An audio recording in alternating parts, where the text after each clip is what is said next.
Welcome back to the channel. Today I'm going to be using the FourUncles brake bleeding kit to bleed the brakes on my 2020 Subaru Outback. This is going to be a very short video, very quick, to the point. Let's go!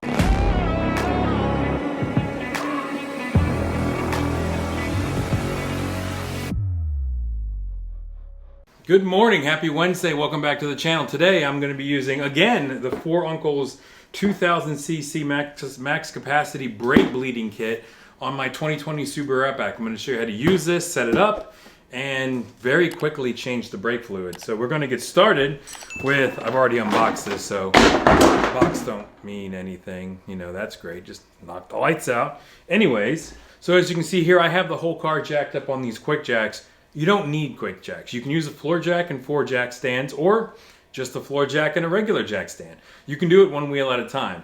I have the quick jack, so I have all 4 up in the air, because in the last video we just redid the front brakes and rotors. You can check out that video if you want.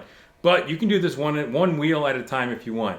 We're going to start with the rear passenger side, then rear driver side, then front passenger side, and then front driver side. Ideally, for at least Subaru, you want to go from the furthest point from the master brake cylinder, which is on the driver's side right in front of the steering wheel.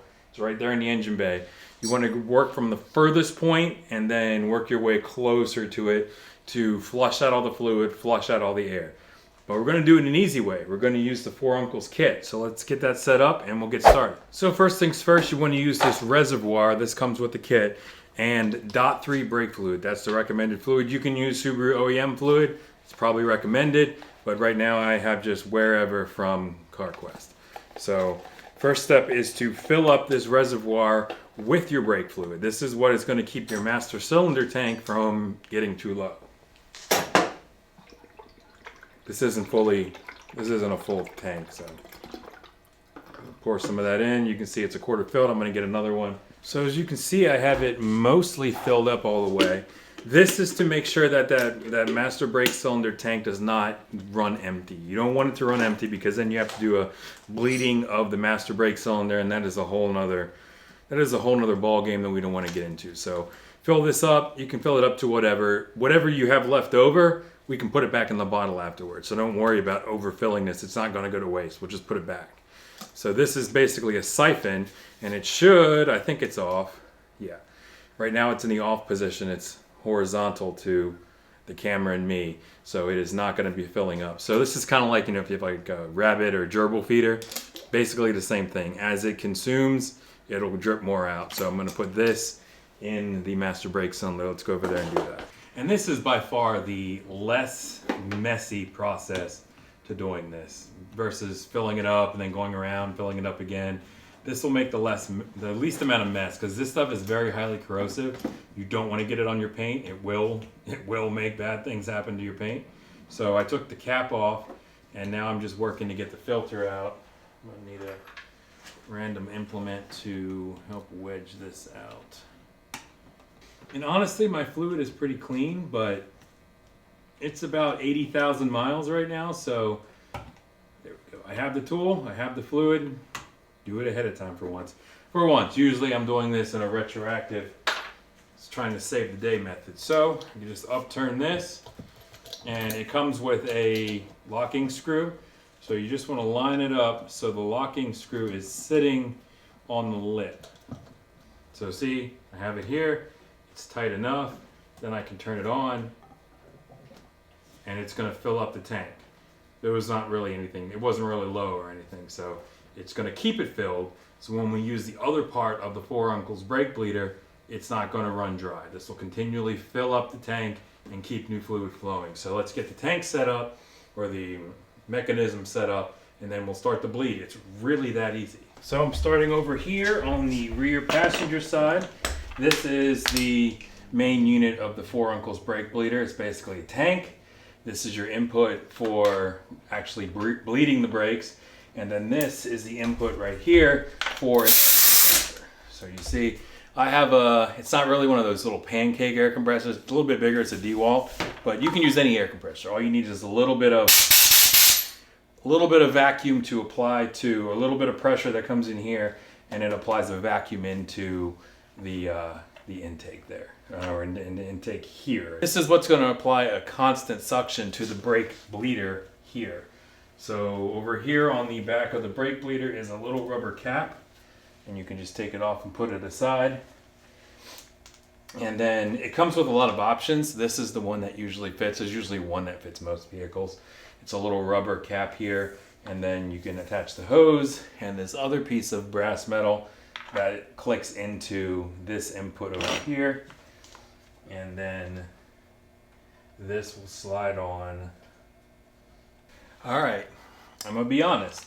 The first time I used this FourUncles brake bleeder on my 2007 Toyota Tundra, it worked great. This time, not so much. And you know me, I'm not gonna be a corporate shill. When something doesn't work, I'm gonna let you know. And I was reading in the reviews for this FourUncles brake bleeder that the first time you use it, great. Second time you use it, you might start to have issues, and I'm starting to have issues. I tried to put this bleeder valve in here. This is what connects to the brake caliper itself. It wouldn't go in. I tried putting a straight, like a pick through it to try and push the lever down. I tried using the, the PB blaster. It wouldn't, whatever was blocking it wouldn't let it sit and lock in. This thing would just keep coming out. It wouldn't make a firm seal right here on this portion right here. It only worked when I took a freaking sledgehammer and I took the hose off and I gave it a solid thunk right on the top, dropped right in. So I wanted to let you know about that. Your mileage may vary. Maybe you won't have that issue, but I'm letting you know I had this issue. I mean, I'm going to still continue to use it because I bought this with my own money. So, and it's all the only brake bleeder I have, and it's still worlds better than doing it the old-fashioned way with a bottle and a hose. So just wanted to let you know that could happen. Just beware. So back here on the brakes again, I got this set up. I have my air line right here. Let me plug that back in. So whenever I push this lever on here, it's going to apply suction to this hose right here. So I'm using what I think is a 10 mil. Yep, 10 mil. Put that on there. Brake bleeder is right here. It's covered by a cap. So I put on the FourUncles brake bleeder, and then so mine is a 2020 Outback with about 80,000 miles, and it is not wanting to come off too nicely. So I'm going to give it a couple taps here. So once it starts sending fluid, then you can hold this down for a bit, and you want to get all the bubbles out. If you have really old brake fluid, I mean 80,000 miles is probably a little too soon to be cycling my brake fluid, so it's very clear. So with older fluid, with an older vehicle, I mean I'm talking 150,000 plus miles, you'll start to see dirty fluid coming out of here.